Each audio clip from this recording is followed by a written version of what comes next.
2700년 전의 예언의 말씀인데 한번 염두해 주시고 읽어보기 바랍니다. 이에 내가 명령을 따라 대언하니 대언할 때에 소리가 나고 움직이며 이 뼈 저 뼈가 들어맞아 뼈들이 서로 연결되더라.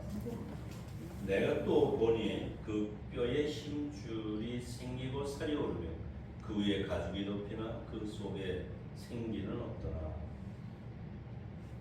또 내게 이르시되 인자야 너는 생기를 향하여 대언하라. 생기에게 대언하여 이르기를 주 여호와께서 이같이 말씀하시기를 생기야 사방에서부터 와서 이 죽음을 당한 자에게 붙어 불어서 살아나게 하라 하셨다. 10절 다 같이 읽읍시다. 이에 내가 그 명령대로 대언하였더니 생기가 그들에게 들어가매 그들이 곧 살아나서 일어나서는데 극히 큰 군대가 되더라. 11절 다 같이 또 내게 이르시되 인자야 이 뼈들은 이스라엘 온 족속이라. 그들이 이르기를 우리의 뼈들이 말랐고 우리의 소망이 없어졌으니 우리는 다 멸절되었다 하느니라.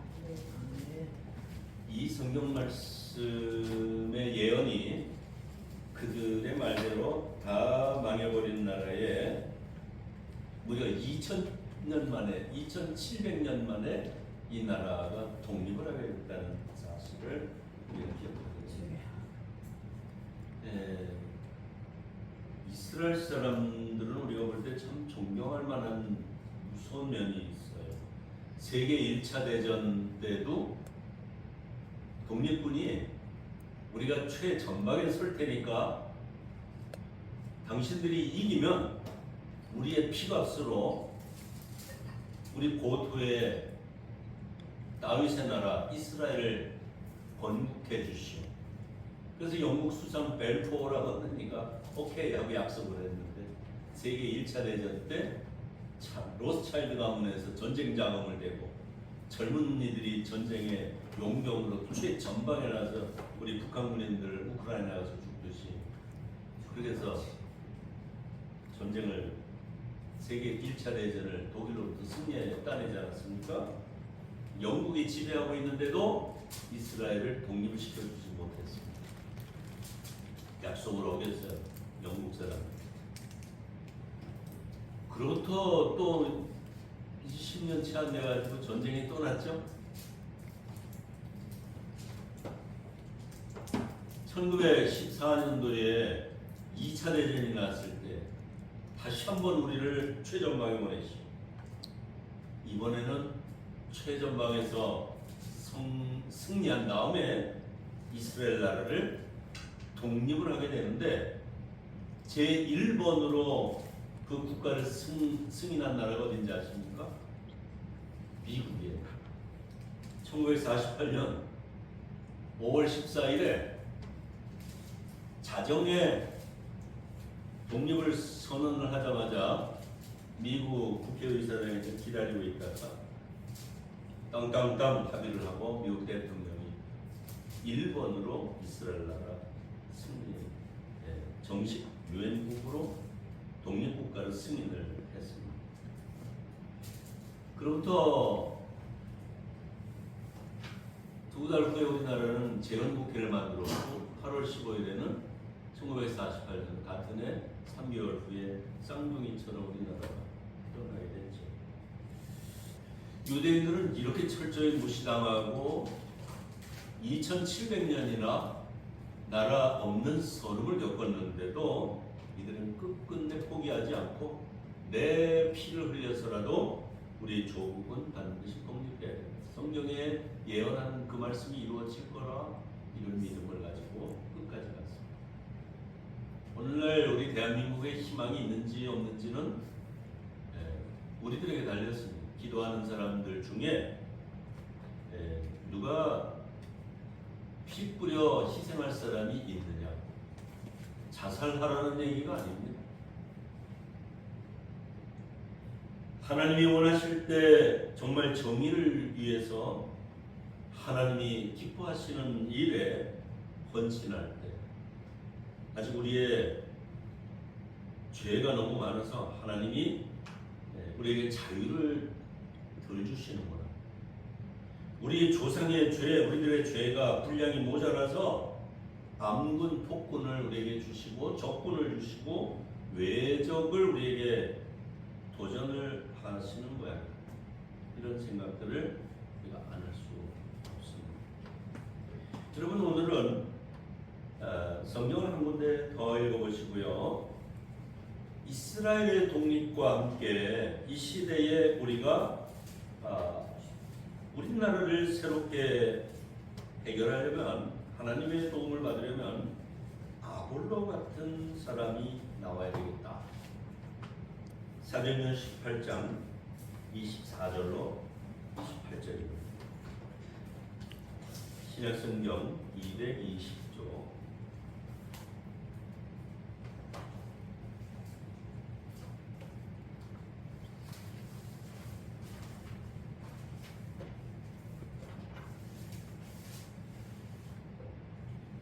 같이 읽어보겠습니다. 시작. 알렉산드리아에서는 아볼로라는 유대인이 에베소에 믿으니 이 사람은 온전히 좁고 성경에 융통하니 그가 일찍이 주의 도를 배워 열심으로 예수에 관한 것을 자세히 말하며 가르치나 요한의 세례만 따르니라. 그가 회당에서 담대히 말하기 시작하거늘 브리스길라와 아굴라가 듣고 데려다가 하나님의 도를 더 정확하게 풀어주더라. 아볼로가 아가야로 건너가고자 형제들이 그를 격려하며 제자들에게 편지를 써 영접하라 하였더니 그가 밤에 은혜로 말미암아 믿은 자들에게 많은 유익을 주니 이런 성경으로서 예수는 그리스도라고 증언하여 공중 앞에서 힘있게 유대인의 말을 이기는 유대인들이 예수님을 하나님의 메시아라고 인정을 안 해요. 지금도 인정 안 해요. 그들은 왜 그러냐 했더니 이사야서 53장에 나오는 메시아가 우리 개신교인들이 천주교나 오르독스나 이집트의 이런 koptic 기독교 이 모든 기독교회가 지금 23억 명이나 되는 수많은 사람들이 메시아 예수님에게 그대로 전 예언이 적용됐는데 이분이 바로 메시아다. 이 말을 유대인들은 거부합니다. 메시아는 말을 타고 탱크를 몰고 와서 다 쳐부셔야지 어떻게 와서 맥없이 십자가에 죽냐. 유대인들의 예수님을 영접하지 않는 이유입니다. 그런데 그 유대인 중에 성경을 공부하다가 예수님이 구약에 예언된 메시아가 틀림없구나 하는 것을 깨닫고 전도하게 된 이름이 아볼로. 아폴로라고 하는 게 태양신의 아들이라는 뜻이잖아요. 썬데이는 태양신에게 제사 지내는 날이 썬데이예요. 근데 콘스탄틴 황제가 자유를 선언했어요. 모든 사람이 태양신의 신전에 가서 엎드려 절을 해야 되는데 기독교인들은 안 해도 된다 했어요. 그게 기독교 공인이라고 말하지만 313년 공인이 아니에요. 자유를 준 거죠. 그래서 기독교인들은 카타콤에 가든지 집에서 예배 보든지 태양신전에 가서 절할 의무가 없어졌어요. 근데 오늘날 태양신을 섬기는 사람들이 많아요. 돈 벌러 가고 놀러 가고 태양신의 노예가 되어 있으면 성령 떠나면 육체적으로 살게 되어 있어요. 그것이 하나님 없는 사람의 증거. 아볼로는 알렉산드리아라고 하는 아프리카 그 이집트 옆에 있는 그 지중해 북단에 있는 항구 도시인데요. 이때 도서가 20만 권, 50만 권이나 장서가 있다. 대단하죠. 제가 공부했던 두루 대학에 도서가 150만 권이 있다고 해서 신학대학 중에서 세계에서 장서 책을 제일 많이 가지고 있는 그런 학교입니다. 지하 서부에서부터 17층이 도서관. 하버드 대학은 세계에서 책을 가장 많이 가지고 있는 도서관으로 유명합니다. 그 정도의 도서관이 알렉산드리아에 있었어요. 알렉산드리아에서 아볼로라고 하는 사람이 유명한 학자로 인정받았다고 하면 현찮게 공부한 사람이라고 할 수 없어요. 이런 천재 학자가 성경 구약을 쭉 연구해보고 예수님 얘기를 쭉 들어보고 초대교회 성령 받은 사람들을 비교해봤더니 아, 예수님이 틀렸구나, 저분이 메시아구나. 학문적으로, 이론적으로, 이성적으로 전부 다 정리를 해서 이 성경학자는 예수님을 나의 주 나의 하나님 메시아를 인정합니다. 오늘날의 유대인들하고는 정반대입니다. 사도 바울도 똑같은 분이었어요. 그 사도 바울은 예루살렘에서 손꼽는 가말리엘이라고 하는 선생님 밑에 제자였지만은 이 사람은 태어날 때부터 로마 시민권이었고 로마의 자유도시였던 다르소라고 하는 터키 해변가의 국제무역항구에 거기에서 부모님이 대단한 실력가의 가문이에요. 태어날 때부터 로마 시민권이에요. 오늘 식으로 말하면 태어날 때부터 미국 시민권 뭐 이런 식으로 그냥 그래가지고 흐지부지 살아가는 사람 많잖아요. 그런데 유력한 학자가 돼가지고 가말리엘의 제자 그러면은 우리 식으로 성경 가는데 홍문관을 나왔거나 서울대학교를 나왔거나 서울대학교 총장의 직계 제자야 이런 식으로 말하는 사도 바울이었어요. 아볼로하고 대단히 급수가 비슷한 학자들이었습니다. 이분들에게 하나님이 성령으로 찾아주셨어요. 오다가다 그냥 사람들이 헛꿈 꾸고 예수 믿게 된 게 아니고 병 고치려고 부자 되려고 뭐 어떻게 좀 기분 좋게 살아보려고 친구 좀 만나보려고 갯돈 좀 얻어보려고 취직 좀 해보려고 좋은 음악 좀 감상해보려고 그리고 이리저리 헤매는 현대의 종교 쇼핑몰에 다니는 그러한 고객들하고는 전혀 다른 사람. 우리 풍화교회는 종교 쇼핑몰도 아니니까 종교 고객들은 아니실 줄로 믿습니다. 종교 상품을 구하는 고객들이 돼가지고는 성령님하고 무관하니까 큰일 납니다. 주의 도를 배워서 열심히 공부했는데 이 아볼로에게 한 가지 문제가 뭐였죠? 성령이 뭔지 몰랐어요. 세례도 받았는데 성경을 가르칠 정도의 성경 라이센스 정도 사람들이 그분에게 성경 배우러 달려드는데 이분에게는 성령 체험이 없는 거예요. 그걸 교인 중에 이렇게 보니까 아이 성령 체험을 못 하셨네. 그걸 눈치챈 분이 있었어요. 누구죠? 브리스가와 아굴라라고 하는 평신도 부부였습니다. 이분들은 사도 바울을 따라다니면서 텐트 메이커였어요. 천막 치는 거 옳은 식으로 말하면 건축 기술자였어요. 그래가지고 건축가였는데 사도 바울처럼 텐트 메이커로 집을 짓는데 돈 벌어가지고 사도 바울을 도와주는 거예요. 바울 선생님 성경 공부하고 성경 가르치세요. 돈은 우리가 벌어서 낼게요. 브리스가와 아볼라가 그런 일을 했어요.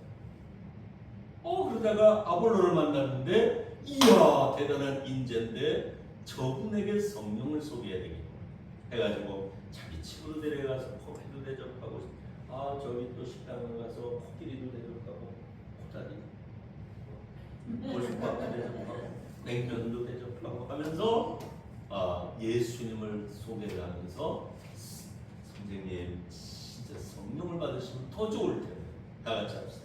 성령을 받으시면 지금보다 훨씬 좋을 텐데. 훨씬 좋을 텐데. 성령님과 함께 살고 성령님과 함께 주무시고 성령님과 동행하고 죽을 때도 성령님과 함께 떠날 수 있기를 주의 이름으로 축원합니다. 아볼로가요 보통 인물이 아니에요. 내가 모르는 게 있었어? 좀 얘기 좀 더 해봐. 난 얘 다 알아. 그거 안 배우는 사람이 아니라 더 얘기해. 그래서 이 브리스가와 아굴라 자기에게 비하면은 대학자가 천막이나 치러다니면서 노동자로 이렇게 돈 버는 사람에게서 뭐 배울 게 있어 하고 무시해버리고 말았으면 침딱 뱉어버리고 꺼져 그랬을 텐데 아볼로는 브리스가와 아굴라 부부에게 초대를 받으며 그에게 성령에 관한 것을 배우고 그가 소개하는 대로 누구를 만났어요? 사도 바울을 만나게 됩니다. 사도 바울은 성령 받으려고 아등바등하는 자가 아닙니다. 사도 바울은 예수 믿는 사람 죽이려고 이를 부득부득 하면서 정말 때를 지어서 살인 면허를 가지고 정말 그 예수님 반대편에 있던 악당이었습니다. 율법에 철저히 열심하면서 아까 말씀드린 대로 예수의 자만 들어도 부들부들 치를 떠는 반대파 악당이었습니다. 요새 서울에 있는 뭐 정치인 이쪽 당하고 저쪽 당하고 일을 간다며 같은 당내에서도 그리고 통영에도 그런다며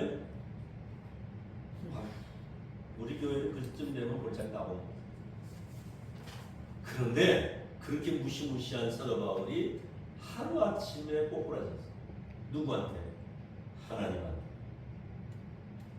하나님의 성령이 그에게 임재하시니까 갑자기 소경이 되고 헤매는 사람이 되고 그의 인생이 완전히 망가지게 된 겁니다. 여러분 무조건 뚝딱하고 하나님 앞에 매를 맞는 사람은 있는데 그럴 때도 회개하지 않는 사람은 진짜 버림받은 영혼인지 몰라요. 다 같이 합시다. 배부르고 돈 따술 때 기도가 진실로 안 나온다. 뭔가가 문제가 있어요. 근데 그 문제도 비나이다 해가지고 되는 게 아니라 하나님을 만나야 해결된다니까요. 아까 성경 공부 시간에 얘기했지만 하나님이 임재하시니까 짐승까지도 하나님의 일을 하게 되고요. 짐승도 말을 하게 됩니다. 흙으로 만든 인간에게 성령 임재하시니까 살아 역사하는 생명이 돼서 하나님을 참여하게 됩니다. 여러분 성령이 우리에게 임하시면 강력한 변화가 일어나요. 강력한 변화. 이 성경학자가 사도 바울에게 안수를 받더니 아볼로가 방언을 하더라고요. 방언. 다 같이 합시다. 방언을 말합시다. 아유 죽겠어요 죽겠어요 맨날 상륙하는 입이 방언을 하게 돼요. 할렐루야. 주여 감사합니다. 혀가 바꿔지는 거예요. 언어 체계가 달라지는 거예요. 랄랄랄라 따따따따만 방언인 줄 알아요? How are you? 하는 것도 방언이에요. 외국말이. 그 사람이 안 쓰던 말을 써야 돼. 다 내가 계획하고 됐다고 하던 사람이 어느 날 갑자기 하나님이 해주셨어요 하고 말이 바뀐다. 모든 사람이 알아. 자기만 아는 게 아니야. 나도 모르게 죄를 짓고 나쁜 말을 하고 나쁜 짓 하잖아요. 나도 모르게 욱하는 게 나오잖아요. 성화되지 못해서 그런 거잖아요. 강력한 외적인 변화가 일어나도록 성령님이 우리에게 오셔서 다스려달라고 이번 뜨겁게 기도하시기를 주의 이름으로 권고 드립니다. 기도하십시오.